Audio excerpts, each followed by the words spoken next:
Halo Gans, terima kasih sudah klik video buzi.by. Mimin akan mereview cerita yang ada di komik webtoon yang berjudul Kemala. Komik berjudul Kemala, karya komikus muda Sweta Kartika dari Indonesia. Mimin langsung aja menceritakan. Siapkan secangkir kopi manis dan duduk didengarkan. Yang masih rebahan siapkan bantal yang tinggi. Yang paling penting jangan lupa subscribe channel buzi.by. Tekan tanda lonceng biar ada notif dari Mimin biar nggak tinggalan mereview chapter selanjutnya. Gadis bernama Kemala bangun terduduk dalam ruang kelas di bangunan sekolah yang lama ditinggalkan. Ia tak sadar akan identitas dirinya sendiri.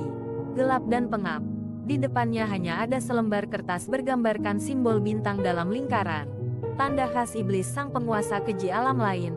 Terlihat jam 12 malam lebih 20 menit. Cepat sadar Kemala lari di koridor sekolah, dan terhenti di suatu kelas yang dibanjiri darah. Kemala pun melihat kaget ternyata semua siswa tidak berkepala. Kemala lari dan terjatuh di tangga. Alangkah terkejutnya ada tangan raksasa menggenggam pintu di hadapan. Kemala lari lagi dan terlihat cewek cantik yang memegang lilin. Terkejutnya cewek tersebut ternyata hantu.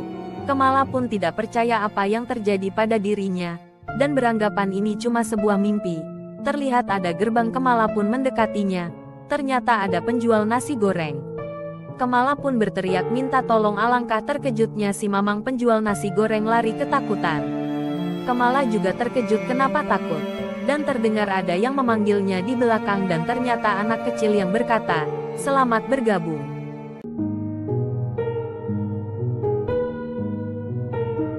Kemala pun sudah mengetahui bahwa ia sudah mati. Tetapi dia tidak mengetahui tentang apa penyebab kematiannya. Dan kenapa dia bisa di sekolahan. Ternyata anak kecil tersebut bernama Dieter. Dieter juga penghuni sekolahan. Sudah selama ratusan tahun. Dieter pun menceritakan semua kejadian tentang dirinya di masa lalu. Ratusan tahun silam dulunya sekolah putra untuk anak-anak penjabat pemerintah Belanda. Semuanya berlangsung baik-baik saja. Suatu ketika tentara Jepang datang. Semua anak-anak dikumpulkan di tengah lapangan. Sementara itu Pak Guru diberikan pistol kecil untuk membantai murid-murid sendiri. Semua anak ketakutan. Ketika pemimpin Jepang berteriak tembak, Pak Guru pun menembak semua murid. Dieter lolos dari tembakan. Saat itulah Pak Guru mengambil keputusan yang sangat tepat baginya. Dan kurang dari sedetik Pak Guru menembak pemimpin Jepang. Alhasil membuat riwayatnya tamat. Saat Dieter berpikir bahwa ia telah lolos dari maut, ancaman lain telah menyambutnya. Dan itu membuat keadaan menjadi lebih buruk. Dieter kembali tersadar di saat lebam di sekujur badannya. Berdenyut nyeri secara konstan. Masih di bawah naungan rasa takut dan sakit. Apa yang telah ia saksikan telah mematikan seluruh rasa di badannya. Kini ia hanya bisa pasrah pada situasi yang menimpanya.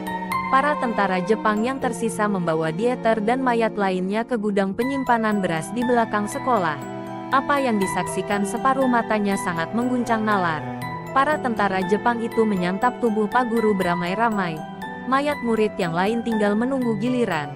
Dan yang masih belum seutuhnya mati dibiarkan menyaksikan pemandangan mengerikan itu. Pada malam itu Dieter kehilangan kedua kakinya dan akhirnya disusul dengan hilangnya nyawa. Begitu terbangun ia sudah memiliki wujud arwah tidak berkaki. Kita kembali di masa sekarang. Namun satu hal kecil masih mengganggu di pikiran Kemala. Bagaimana mungkin di satu tempat ini ada berbagai macam penampakan hantu? Dieter pun menjawab. Para pemburu hantu membuang hasil buruannya di tempat ini. Dari tempat asalnya, kita semua adalah kumpulan arwah terbuang yang tak tenang bahkan setelah kematian menjemput. Kita yang seharusnya beristirahat dengan tenang di alam kubur, justru terdampar di sini bersama-sama. Kemala pun berkata jika benar demikian maka kita harus pulang. Lelaki tambah wajah ini selalu menampakkan dirinya di sekitar gedung sekolahan. Buku di genggamannya itu menyimpan catatan kematian setiap hantu yang terkunci di dalam lingkungan sekolahan ini. Semuanya kecuali catatan kematian Kemala. Ia adalah hantu dari guru Dieter di masa silam. Justru Pak Guru terjebak di luar tanpa bisa masuk sebagaimana kami tak bisa keluar. Sama halnya dengan Dieter, dia mau wujud menjadi hantu usai hari pembantaian tentara Jepang dahulu. Namun kisahnya yang paling dialami jauh lebih tragis. Pada senja hari itu, api berkobar di tengah lapangan sekolah. Bangkai para murid dan guru yang dianggap tak layak ditumpuk dan dibakar. Mereka yang masih hidup dipaksa untuk menyaksikan pembakaran itu bersama para tentara.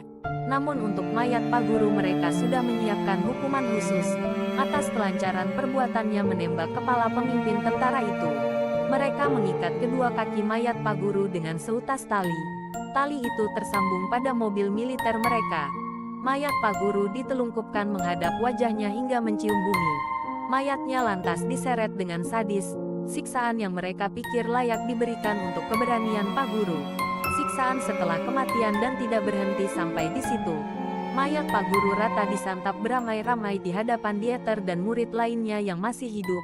Beberapa tahun berikutnya Pak Guru kembali hadir sebagai sosok hantu di depan sekolah.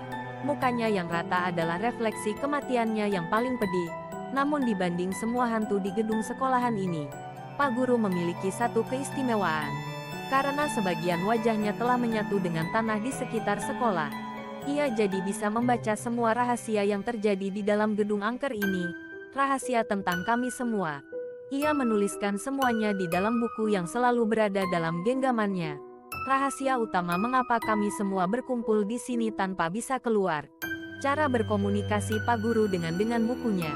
Dan mengeluarkan kata-kata. Hantu-hantu penasaran di dalam gedung ini dibuang dan dikurung dengan sengaja oleh seorang dukun. Ia adalah keturunan kelima dari terah leluhur penjaga arwah yang di era modern ini masih berprofesi sebagai pemburu hantu.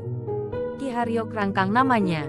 Ia adalah simbol harapan bagi manusia, dan simbol ancaman bagi para arwah penasaran, dengan kesaktian warisan leluhurnya, yang mampu menjaga para arwah dan menyiksanya. Orang-orang sering memintanya untuk memindahkan hantu dan jin penunggu yang mendiami suatu tempat lain. Jika ia tertarik dengan kekuatan jin hasil tangkapannya, ia akan memeliharanya. Tapi bagi arwah-arwah penunggu yang dianggapnya hanya sebagai hama pengganggu, ia akan membuangnya ke tempat gedung sekolahan ini, lalu dikunci di dalamnya dengan mantra penjaga, membuat para hantu semua terkurung tak berdaya, tak kuasa melawan. Setelah itu ia akan mendapatkan bayaran dari orang-orang yang memakai jasanya. Kemanapun mulai kesal karena setelah kematian pun kami masih disia-siakan. Pak Guru berkata, tiap malam purnama seperti ini Ki Haryo Krangkang akan datang ke gedung sekolahan untuk ritual. Sebuah upacara mistik untuk memperkuat rantai pelindung yang menjaga kami. Selama bertahun-tahun, tak ada satupun hantu di gedung ini yang berani melawannya. Ki Haryo Krangkang terlalu kuat untuk dikalahkannya.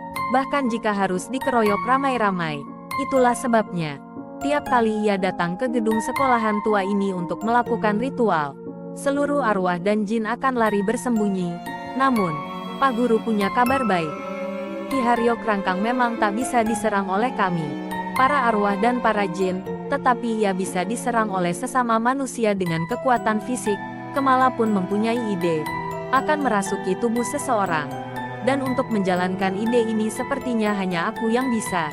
Secara kebetulan ada pria mabuk yang lewat di gedung sekolahan dan Kemala pun menggodanya. Pria tersebut memasuki ke dalam sekolahan. Kemala langsung mengambil raganya. Aroma tupa sudah menguap penjuru gelanggang. Ki Haryo Krangkang sudah datang. Ia tengah khusyuk komat kamit di depan gedung. Tak sabar Kemala yang bersosok manusia yang mengendap-endap di belakang. Dan langsung melempar batu besar dan terkena kepala Pak Dukun tersebut, dengan senjata di tangannya walaupun langsung menancapkan ke mata dukun tersebut dan menjadi hari terakhir nasibnya. Sangat disayangkan tidak memiliki kesempatan untuk menurunkan ilmunya. Mantra pengunci telah sirna gerbang telah terbuka, malah pun langsung melepaskan raga pria mabuk tersebut langsung melarikan diri. Terima kasih sudah menonton video ini sampai selesai. Jangan lupa subscribe dan tunggu selanjutnya.